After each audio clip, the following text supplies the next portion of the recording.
আজকে বাংলাদেশে আমাদের বাপ ঠাকুরদাদের ফটো পুড়িয়েছে, আমাদের ভাইয়ের বডি পুড়িয়েছে। এর কিন্তু বড় বদলা হবে। আমার তো মনে হয় এটা পাকিস্তানের চক্রান্ত। ওখানে যারা আছে তারা পাকিস্তানের লোকই আছে। অবিলম্বে বাংলাদেশে অবস্থিত প্রতিটা ভিসা অফিস বন্ধ করে দিতে হবে, প্রতিটা ভিসা অফিস বন্ধ করে দিতে হবে। কোনো বাংলাদেশিদের ভারতে ভিসার প্রবেশ অধিকার দিলে হবে না।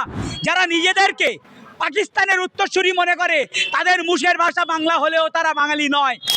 এই মুহূর্তে আমি দাঁড়িয়ে আছি পার্ক সার্কাসে বাংলাদেশ হাই কমিশনের ঠিক সামনে, এবং এখানে বাংলা পক্ষের একটি বিক্ষোভ মিছিল চালু হয়েছে। কিছুদিন আগে আমরা যে বাংলাদেশের একটি ঘটনা সামনে এসেছিল, একটি হিন্দু ব্যক্তিকে পুড়িয়ে মারার ঘটনা সামনে এসেছিল, তার প্রতিবাদে বাংলা পক্ষের এই বিক্ষোভ মিছিল এবং বিক্ষোভ কর্মসূচি বলা যেতে পারে। এখানে পুলিশ তাদেরকে আটকেছিল বিভিন্নভাবে। কি হয়েছিল এখানে এবং গর্ব চট্টোপাধ্যায় কি বললেন বাংলা পক্ষের লিডার, সরাসরি শোনাবো আপনাদেরকে।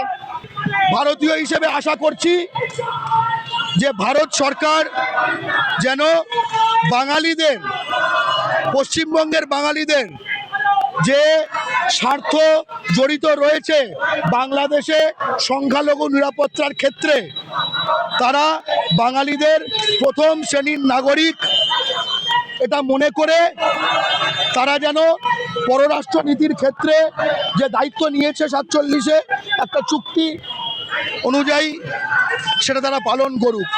বাংলাদেশের সঙ্গে ট্রেড চলবে না, বাংলাদেশের কোনো পশ্চিমবঙ্গ থেকে ভারত থেকে কোনো যানবাহন যাওয়া চলবে না, বাংলাদেশের থেকে দেওয়া 10,160 একর জমি ফেরত নিতে হবে। কতবার বলবো আমরা, মানে ভারত সরকার যদি বাঙালিকে মানুষ না মনে করে, এটা সারা বিশ্বে ইনক্লুডিং বাংলাদেশ সাম্প্রদায়িকদের কাছে কি কি কি মেসেজ দেয়? বলছে যে আমরা তাহলে সংখ্যালঘু মারবো, তোরা তোদের সরকারের কাছে বলবি এই দেখো আমাদের ওখানে ভাইদের মারছে, তারা তোদের 2 টাকাও পাত্তা দেবে না, ট্রেড চালিয়ে যাবে। আমাদের খুব খুব ছোট লাগছে নিজেদের, খুব নিচু লাগছে নিজেদের। আমার সরকার ভারত সরকার, পররাষ্ট্রনীতির ক্ষেত্রে ভারত সরকার আমার সরকার। আমি 18 তারিখে ঘটনার পর থেকে ঘন্টায় ঘন্টায় শুধুই মিনিস্ট্রি অফ এক্সটার্নাল অ্যাফেয়ার্স, পররাষ্ট্র মন্ত্রকের যে প্রেস রিলিজের লিস্ট দেখে যাচ্ছি, এমনকি এই কর্মসূচিতে আসার আগের মুহূর্ত অবধি দেখেছি। ওখানে কি পেয়েছি জানেন? ওমান, আরবদের যে রাষ্ট্র ওমান, সেখানে মোদি গেছে, মানে গেছিল আবার চলে এসছে আজকে, তাকে নাকি বিরাট সেখানে সম্মান দেওয়া হয়েছে, প্রাইজ দেওয়া হয়েছে, এইসব লেখা আছে, গিয়ে চেক করুন। বাংলাদেশে যেখানে বাঙালিরা মুসলিম সম্প্রদায় একটি বড় সংখ্যা গুরু এবং হিন্দু সম্প্রদায় ধীরে ধীরে কমছে, এবং তারা এটি গর্বের সঙ্গে সেদিনকে উদযাপন করছিল, তাকে পুড়িয়ে যেন সেই শীতকালে আগুন শেখার মতো। কি বলবেন? বিভৎস ঘটনা এবং মোবাইলের ক্যামেরা রীতিমতো রেকর্ড করা হচ্ছে, কোনো প্রশাসনিক ভয় নেই, কোনো রকম প্রশাসনিক চাপ নেই। কি বলবেন? অসভ্য একটি রাষ্ট্র, অসভ্য একটি সরকার, মৌলবাদ যে সরকারের টপে বসে থাকে, সে যদি গণহত্যা কামী হয়, সে যদি সংখ্যালঘুকে ঘৃণা করে, কিন্তু একখানা সুন্দর মুখাবয়ব দিয়ে বসে থাকে, সে সিগন্যালটা দিয়ে দেয় একদম তৃণমূল স্তরে যে যা করো করে নাও, এই সময় এই মজা আছে, এই সময় করে নাও। ক্যামেরায় করে রেকর্ড করছে, যতজন পড়াচ্ছে তার 10 জন বেশি রেকর্ড করছে, ঠিক আছে? যেন মানে মেসির খেলা হচ্ছে যেন, ঠিক আছে? এটা ওই মানসিকতায়, ওই চোখ মুখে একটা জিনিস প্রমাণ করে দেয়, ওইখানে যারা ছিল তারা হয় মানুষকে মানুষ মনে করে না, কিংবা তারা মানুষের জাত নয়, যে কোনো একখানা। আমরা বাংলা পক্ষ মানুষের জাত, আমরা বাংলা পক্ষ প্রগতিশীলের জাত, আমরা বাংলা পক্ষ রবীন্দ্রনাথ, নজরুল এবং লালন এবং চিত্তরঞ্জন, উপরোক্ত তিনজনের ছবি পুড়িয়ে দিয়েছে, যাদের ছবি ওরা পুড়িয়ে দিয়েছে, বাংলা পক্ষ তাদের জাত, ঠিক আছে? আজকে বাংলাদেশে আমাদের বাপ ঠাকুরদাদের ফটো পুড়িয়েছে, আমাদের ভাইয়ের বডি পুড়িয়েছে, ঠিক আছে? এর কিন্তু বড় বদলা হবে। এর বড় বদলা হবে, এই বদলা হাতে নয় সভ্যের মতো ভাতে নিতে হবে। তাই আমরা স্পষ্ট দাবি করছি, 2 বছর ধরে দাবি করছি, মুখে ফেনা তুলে দাবি করছি, বাংলাদেশের সঙ্গে কি স্বার্থে, কোন স্বার্থে এখনো বাণিজ্য চালিয়ে যাচ্ছে ভারত সরকার? কোন স্বার্থে, কি স্বার্থে? এখনো কেন বাংলাদেশে বিদ্যুৎ সাপ্লাই করে যাচ্ছে আদানি? এখনো কেন তিস্তা চুক্তি বাতিল ঘোষণা হচ্ছে না? এখনো কেন বাংলাদেশের 10,160 একর জমি যেটা দিয়ে দিয়েছে পশ্চিমবঙ্গ থেকে কেটে বাংলাদেশকে দিয়ে দিয়েছে ভারত সরকার, একটা 2015 সালে আর একটা 2024 সালে, সেটা কেন ফেরত হচ্ছে না? এবং আমরা একটা স্পষ্ট বার্তা দিতে চাই, এই লড়াইতে যারা দেখছেন বাংলা পক্ষর জমায়েত, এখানে সকল ধরনের বাঙালি আছে, হিন্দু বাঙালি আছে, মুসলমান বাঙালি আছে, বৌদ্ধ বাঙালি আছে, খ্রিস্টান বাঙালিও আছে, ঠিক আছে? এর মানেটা কি?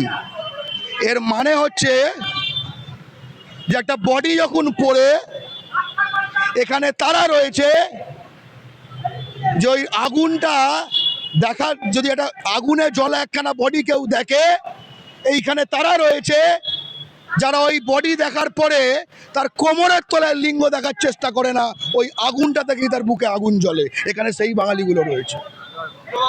সেই কারণেই আফরোজুল খানকে যখন মালদার রাজস্থানে পুড়িয়ে মারা হয়েছিল, যে সংগঠন, একমাত্র যে সংগঠন প্রতিবাদ করেছিল, ঠিক আছে, সেই সংগঠনকেই আজকে দেখছেন এখানে প্রতিবাদ করতে। এটা কাকতালীয় নয়। এবং সেই যে ব্যক্তি পোড়ানো হয়েছে তার আত্মীয়রা এবং তার ফ্যামিলি বলছে আমার ছেলের কি দোষ ছিল, আমার ছেলেকে এইভাবে পোড়ানো হলো কেন? একদম সব সব ধোয়া তুলসী পাতা, ধোয়া তুলসী পাতা। এরকমই হয়, অমানুষরা এরকমই হয়। ওই যে শম্ভুলাল রেগর, এখানে তো কাকে বলছে, ওরা অনেকগুলো ছিল, একজন তো না। শম্ভুলাল রেগর যে আফরাজুল খানকে খুন করেছিল পুড়িয়ে, তার ডিফেন্সের জন্য বড় বাজারে বহিরাগতরা, ব্যবসায়ীরা টাকা তুলে দিয়েছিল। মানে বুঝতে পেরেছেন তো? মানে অমানুষদের বন্ধু অমানুষও প্রচুর রয়েছে, বুঝতে পেরেছেন? ঠিক আছে, নরাধম যারা, তাদেরও কান্না হয়, ঠিক আছে? কেরাম কান্না হয়, আর নরাধমকে যখন নরাধম বলা হয় তখন তাদের কষ্ট লাগে। 1971 ওরা ভুলে গেছে, ওরা মুক্তিযুদ্ধ ভুলে গেছে। যেভাবে আফগান সেনারা, যেভাবে পাকিস্তানিরা ওদেরকে পুরো একেবারে শেষ করে দিচ্ছিল, ওই মুহূর্তে ওই সময়কার ভারতবর্ষের সরকার না থাকলে আজকের বাংলাদেশটা পুরোপুরি পাকিস্তান হয়ে যেত এবং ওদের নিরাপত্তা তলানিতে গিয়ে ঠেকতো, হয়তো বাংলাদেশ শব্দটাই উঠে যেত। একদম পৃথিবীর ব্যাগ থেকে মুছিয়ে যাচ্ছে আমাদের সেনাবাহিনী তাদের বাঁচিয়েছিল। এখন সেই যে বাংলাদেশকে আমরা বাঁচিয়েছিলাম সেই এখন আমাদের সেনাবাহিনী হচ্ছে, তাহলে আমাদের এখন একদম আমরা চাই 1971-এ আবার একটা রিপিটেশন হোক। আমরা বর্তমান ভারত সরকারের কাছে আবেদন করব, বাংলাদেশের কোনো হিন্দু বাঙালির গায়ে যাতে আঁচড় না আসে, সেটা বর্তমান ভারত সরকারের দেখা উচিত। ধর্ম তো একটা খেলা, ধর্মকে সামনে রেখে অনেক কিছু করা যায়, গায়ে আঁচড় দেওয়াও যায়, আবার তার মধ্যে ছাতা দিয়ে নিজেকে রক্ষা করাও যায়। উগ্র হিন্দুত্ববাদ এবং উগ্র মৌলবাদের আমরা ঘোরতর বিরোধী। আমরা কোনো বাঙালিরা, শিক্ষিত বাঙালিরা চাই না আমাদের, সেটা ভারতবর্ষ হোক বা পৃথিবীর যে কোনো প্রান্তে, উগ্র হিন্দুত্ববাদ বা উগ্র মৌলবাদের জন্ম হোক। আমার তো মনে হয় না ওরা কখনো বাঙালি। বাঙালি একটা সভ্য সংস্কৃতির জায়গা, বাঙালির গায়ে রক্ত আছে, সেই সংস্কৃতির রক্ত, রবীন্দ্র নজরুলের রক্ত। আজকে যারা করছে তারা রাজাকার ছাড়া, তাদের আর কোনো ধর্ম নেই, তাদের আর কোনো ভাষা নেই, তাদের আর কোনো জাতি নেই।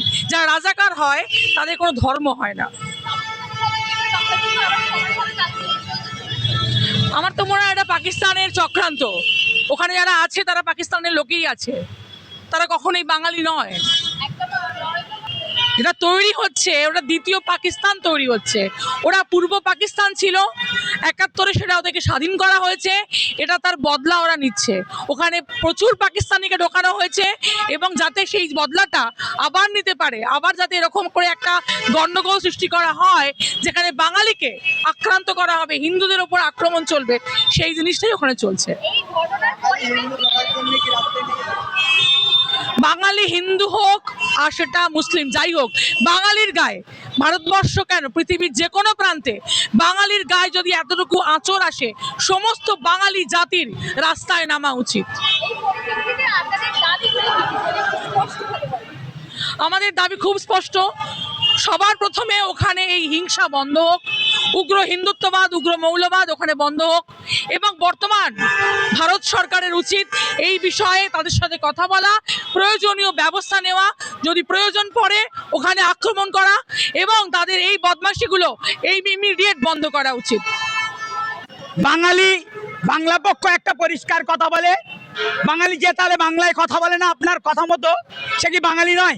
মানে কেউ যদি বোবা হয়, বাংলায় জন্মেছে, বাঙালি তার বাবা মা, নিজেকে বাঙালি মনে করতে হবে, এবং পারিবারিক সম্পর্ক অর্থাৎ বাড়ির মেয়েদের বিয়ে যদি বাঙালিদের দেয় তবেই সে বাঙালি, তাছাড়া বাঙালি নয়। বলুন। এই যে বাংলাদেশে এই যে বাঙালিকে হত্যা করা হলো, যাদের দ্বারা বাঙালি তারাও ছিল সেখানকার বাংলাদেশে, কি বলবেন? এই যে একটি সম্প্রদায়কে এইভাবে জ্বালিয়ে পুড়িয়ে হত্যা করতে পারে? বাংলা পক্ষ গত কয়েক বছর ধরে, প্রায় 1-1.5 বছর ধরে একটা কথা বলে আসছে যে আগে যেটা পূর্ববঙ্গ ছিল, 71-এর পরে বাংলাদেশ ছিল, এখন সম্ভবত সেটা আবার পূর্ব পাকিস্তান হয়েছে। তারা নিজেদেরকে বাংলাদেশি বলার থেকে পাকিস্তানি বেশি মনে করছে।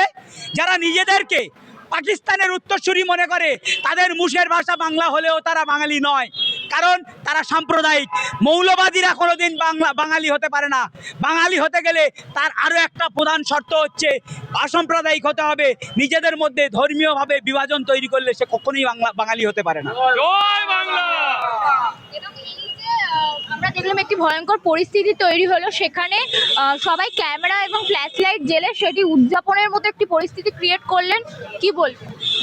এই ঘটনা আমরা সকলে দেখেছি এবং শিহরিত হয়েছি যে এই দুঃসাহস জামাতপন্থী মৌলবাদী, যারা ধর্মীয় গোঁড়ামির মধ্যে দিয়ে একটা দেশ আস্তে আস্তে এগোচ্ছিল আমরা দেখছিলাম, কিন্তু 2024-এ যে ঘটনা ঘটেছে তারপরে সেখানে আস্তে আস্তে তারা যে পাকিস্তানপন্থী হয়ে গিয়েছে, এবং ধর্মীয় সংখ্যালঘুদের ওপরে যে অত্যাচার আমরা আস্তে আস্তে দেখতে পাচ্ছি, এবং সেখানে যে সরকার চলছে ইউনিসেফ সরকার, জামাত পিছন থেকে ব্যাকআপ করছে, ভারত সরকার তাদের সঙ্গে হাত মেলাচ্ছে। সেখানে ভারত সরকারের বন্ধু মোদির বন্ধুরা ব্যবসা করছে, সেই জন্য তাদেরকে কিছু বলতে পারছে না। আমরা চাই আমাদের টাকায়, আমাদের ট্যাক্সের টাকায় ভারতের যে স্বরাষ্ট্র মন্ত্রক চলে, আমরা শান্তি চাই। তাই চাই ভারতের স্বরাষ্ট্র মন্ত্রক দায়িত্ব নিয়ে বাংলাদেশে শান্তি প্রতিষ্ঠা করুক, প্রয়োজনে সেনা নামাক, এই আমাদের দাবি। আমরা আসলে বাংলাদেশকে বাঁচিয়েছিলাম পাকিস্তানের হাত থেকে। একদম। পাকিস্তানের অংশ তারা চাইনি যে আমরা পাকিস্তানের অংশ হবো না, আমরা আমাদের আলাদা দেশ বানাবো, না ভারতে যাবো না পাকিস্তানে যাবো, এবং আজ সেই বাংলাদেশ মানা যায়। একদম আপনার সঙ্গে আমি একদম সহমত। আমরা দেখেছি যে বাংলাদেশে কিছু নতুন কুচো নেতা তৈরি হয়েছে। সাংগঠনিক সম্পাদক কৌশিকদা বলছিল গলায় পা দিলে দুধ বেরোবে। তারা প্রকাশ্য সভায় দাবি করছে চিকেন নেক কেটে দেবে, ভারতে যারা বিভিন্ন শক্তি রয়েছে তাদেরকে আশ্রয় দেবে, এই দাবিগুলো করছে। ভারত সরকার কোনো ব্যবস্থা না নিয়ে পররাষ্ট্র মন্ত্রণালয়ে বাংলাদেশের রাষ্ট্রদূতকে ডেকে বোঝাচ্ছে, সেখানে ভিসা বন্ধ করেনি, ভিসা অফিসগুলো একদিনের জন্য বন্ধ করেছিল। মানে এই মৌলবাদীরা, বাংলাদেশে যে জামাতপন্থী মৌলবাদীরা, তারা ডাক্তার মেডিকেল ভিসা নিয়ে এদেশে আসবে, ভিসা অফিস খুলে দেওয়া হয়েছে। কেন ভিসা অফিস খুলে দেওয়া হলো? এই যে বিচ্ছিন্নতাবাদী শক্তি যারা ভারতে বিশৃঙ্খলা সৃষ্টি করতে চায়, তাদেরকে ভারতে ঢোকানোর জন্য আবার ভিসা অফিস খুলে দিয়েছে ভারত সরকার।